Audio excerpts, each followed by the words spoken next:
En 1961, la editorial que habría de ser Marvel Comics destacaba únicamente por sus cómics de monstruos y por el trabajo de dos de sus dibujantes, Jack Kirby y Steve Ditko. Sin embargo, en noviembre de 1961 aparecía Fantastic Four, una serie que bebía de la moda de los superhéroes y que rápidamente se ganó el favor del público gracias al desarrollo de sus personajes, cuya caracterización era mucho más realista que la de otros títulos superheroicos. Los Cuatro Fantásticos serían el pistoletazo de salida para otras series y personajes, como Astonishing Ant-Man en enero de 1962, Hulk en el último número de The Incredible Hulk en mayo de 1962, Spider-Man en el último número de Amazing Fantasy en agosto de 1962, Thor el número de Journey into Mystery de agosto de 1962, Iron Man en el número de Tales of Suspense de marzo de 1963, La Avispa en el número de Tales to Astonish de junio de 1963, y el Doctor Extraño en el número de Strange Tales de junio de 1963. El éxito de estos personajes hizo que la compañía, que ahora respondía al nombre de Marvel Comics, se lanzase a publicar dos series de superhéroes en septiembre de 1963, The Avengers y los X-Men. Un nuevo superhéroe, Daredevil, aparecería en el título homónimo en abril de 1964, mientras que personajes de los años 40 como Namor y el Capitán América protagonizarían sus propios seriales, el primero en Tales to Astonish y el segundo en Tales of Suspense, en agosto de 1965 y noviembre de 1964 respectivamente. El último personaje de aquella etapa sería Nick Fury, un personaje que protagonizaba historietas bélicas desde 1963, pero que sería remozado a partir del número de Strange Tales de agosto de 1965, convirtiéndose en un agente secreto integrado dentro del universo ficticio de Marvel. Entre 1957 y hasta 1968, Marvel Comics había sido una empresa con escasa organización interna. Stan Lee funcionaba como principal guionista, editor literario y artístico, mientras que el dibujante Sol Brofsky, sustituido posteriormente por John Verpoorten, se ocupaba de los aspectos más técnicos, como la redacción de contratos, control de las fechas de entrega y los contactos con la imprenta. No obstante, el aumento de la carga de trabajo de Lee y la mejora de las ventas permitió contratar a nuevos guionistas, dejando algunas de las series en manos de los jóvenes escritores Roy Thomas, Dan O'Neill y Gary Friedrich. El éxito de Marvel acabó llamando la atención de Warner Bros., que compró la compañía a Martin Goodman en 1968, aunque lo mantuvo como presidente hasta 1972. Los nuevos dueños pronto mostraron interés en convertir a Marvel en la principal editorial de cómics estadounidense, invirtiendo en una nueva distribuidora, aumentado la plantilla y el número de títulos publicados. Para evitar la dependencia de los superhéroes, se apostó por géneros como el terror, el humor adolescente, el salvaje oeste y la ciencia ficción. El objetivo era saturar el mercado y acabar con las pequeñas y medianas editoriales, pero una serie de factores como la inflación, la crisis del petróleo y la aparición de otras aficiones entre los más jóvenes condujeron a una caída de ventas que amenazaba con acabar con la propia industria del cómic. A pesar del espectacular crecimiento de Marvel, los ejecutivos fueron reticentes tanto a aumentar el equipo editorial como a mejorar la remuneración de escritores y artistas. Eso llevó a una sucesión de redactores jefe. Roy Thomas, Len Wein, Marv Wolfman, Gerry Conway y Archie Goodwin tomaron y abandonaron el puesto a lo largo de 6 años, generalmente por el volumen excesivo de trabajo, la presión de los ejecutivos y la negativa de estos a modificar el sistema de trabajo. Además, Stan Lee fue abandonando los guiones en favor de un puesto más ejecutivo, mientras que Jack Kirby dejó de dibujar para la compañía y saltó a DC Comics, si bien volvería brevemente entre 1976 y 1978. Otros autores como Steve Gerber, Jim Steranko o Neal Adams también fueron abandonando Marvel e incluso el campo de los cómics, convencidos de que el medio iba a colapsarse debido a la crisis económica y las bajas ventas. Curiosamente, el caos editorial y la marcha de los grandes autores que habían marcado la década anterior favoreció la llegada de una nueva generación de guionistas y dibujantes que dieron rienda suelta a su creatividad, con grandes etapas como La tumba de Drácula de Marv Wolfman, Gene Colan y Tom Palmer, Howard el Pato de Steve Gerber, El Capitán América de Stephen Gleart, Los X-Men de Chris Claremont, Dave Cockrum y John Byrne, y otras muchas que marcaron a una generación de lectores. En 1963, los productores Alexander Salkind y Elias Salkind se reunieron con Stan Lee en su casa en Los Ángeles para explorar la opción de producir una película basada en Los Cuatro Fantásticos. La opción no estuvo disponible hasta 3 años después, cuando Cannon Film, productora independiente, obtuvo la licencia de Marvel Comics por un precio que la casa productora llamó no enorme, y que se ha estimado en $250.000. Orion Picture y Carolco Picture mostraron interés en la franquicia, pero fueron cautelosos del presupuesto de Cannon Films de $40.145 millones. Con la opción programada para expirar el 31 de diciembre de 1972, Cannon pidió a Marvel una extensión. Cannon Films planeaba conservar su opción al producir una película de bajo presupuesto, argumentando en 2005. No dijeron que tenía que hacer una gran película. En 1972 se planeó una película clasificación B. El especialista habló sobre la idea de producir la película con un presupuesto de $5 millones para mantener los derechos, que finalmente decidió reducir a $1 millón el presupuesto. En 1974, la adaptación, titulada Los Cuatro Fantásticos, tuvo su tráiler estrenado en cinemas, y su elenco y director realizaron una gira promocional. Sin embargo, la película no fue lanzada oficialmente. La película ha sido acusada de ser una copia Ashcan, lo que significa que solo se hizo para mantener la licencia. Lee y Cannon Films declararon que los actores no tenían idea de la situación, en lugar de creer que estaban creando una versión adecuada. Marvel Comics pagó a cambio de la película negativa, por lo que Warner Bros. Y el productor Jon Peter podría seguir adelante con la adaptación de gran presupuesto, así como una posible película spin-off sobre Silver Surfer para el verano de 1978.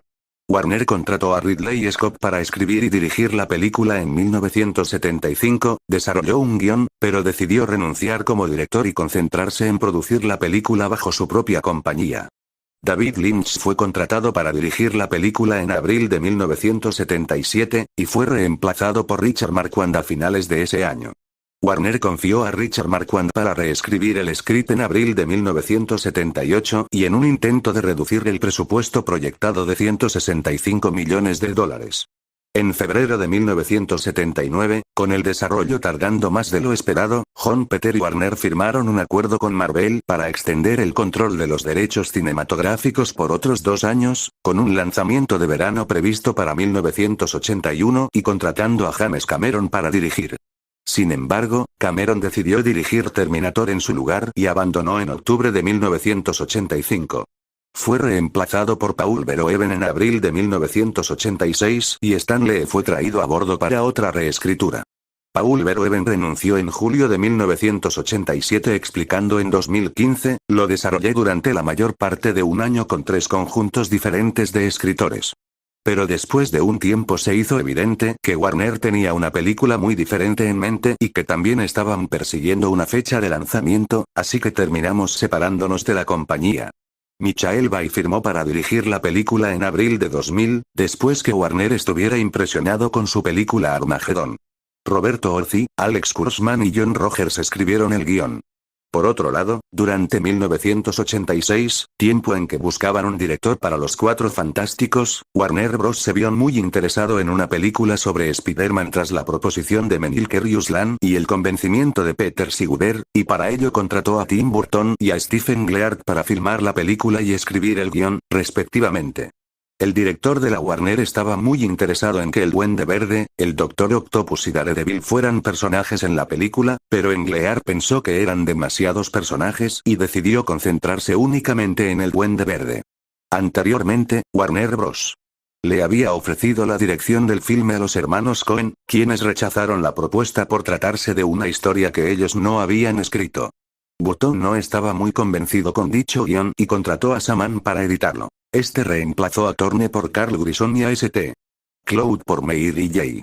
Am logró terminar el guión en octubre de 1986, y puso a Matt Murdock en un cameo. En una de las escenas se mostraba al Capitán Steelkey durante sus inicios en la policía, brindándole ayuda a Peter Parker después de la muerte de su tío. Finalmente se decidió omitir esta escena, si bien alcanzó a ser grabada, que más tarde fue retomada en Spider-Man Inicia. A Warner Bros. Empezó a interesarle menos el proyecto, a pesar de la reacción positiva del creador de Spider-Man con la historia. Poco después, el guión nuevo fue pirateado y vendido en varias tiendas de historieta. Finalmente se dio luz verde al proyecto durante el otoño de 1988. Cuando el público supo que la película estaba siendo dirigida por Tim Burton y protagonizada por Johnny Depp, se desató una enorme controversia en Estados Unidos. Dijo: escuchan Burton y se imaginan Big P.W. Adventure. Escuchan Depp y se imaginan una comedia musical. Además, muchos admiradores pensaron que sería algo parecido a la serie televisiva de 1960 y realmente era todo lo contrario, ya que el propósito era mostrar un lado oscuro de Spider-Man. A causa de esta reacción del público, se contrató a Stan Lee como supervisor en la película. En discusión sobre el tema central de Spider-Man, Tim Burton explicó que toda la película y la mitología del personaje es un duelo completo de dos fenómenos.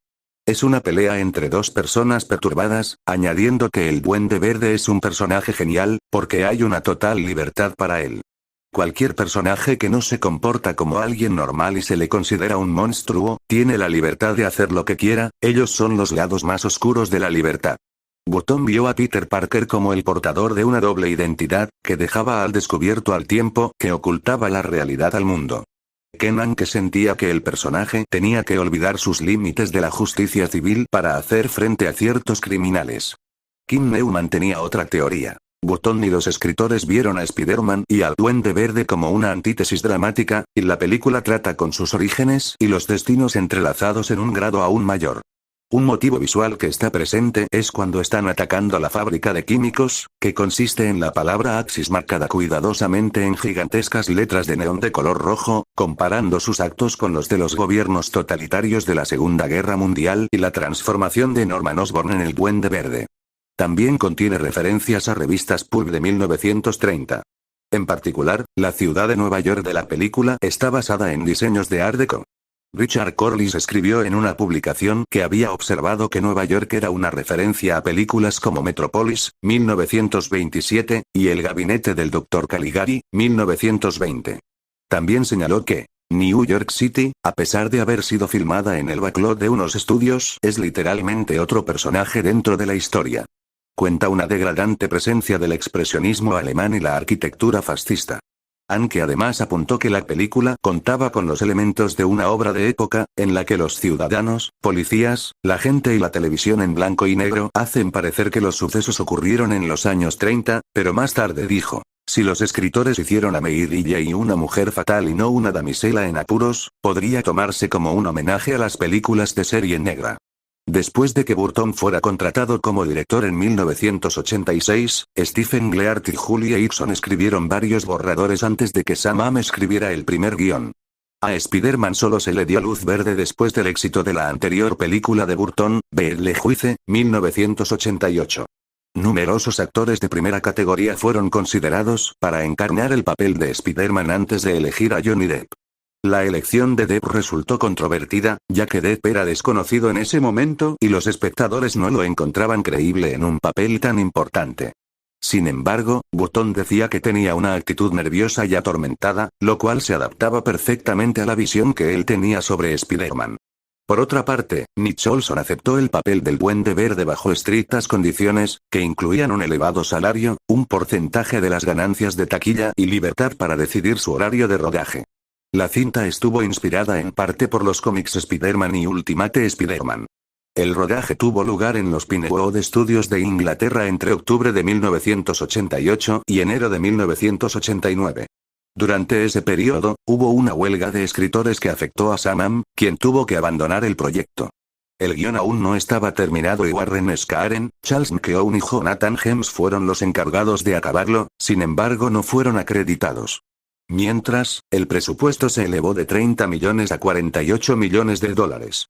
Spider-Man fue un gran éxito, tanto en crítica como en taquilla, ya que recaudó más de 400 millones de dólares y recibió varias nominaciones a los premios Saturn, una a los premios Globo de Oro y ganó el Oscar a la mejor dirección artística, por el trabajo de Peter Young y Anton Furst. En una entrevista, el animador Bruce Timm dijo que la película y su éxito inspiraron la creación de Spider-Man, la serie animada. También tuvo influencia en la modernización de las técnicas de ¿qué pasará con la secuela de Spider-Man de Burton? ¿Y qué pasará con la película de los Cuatro Fantásticos? No se pierdan la segunda parte. Adiós.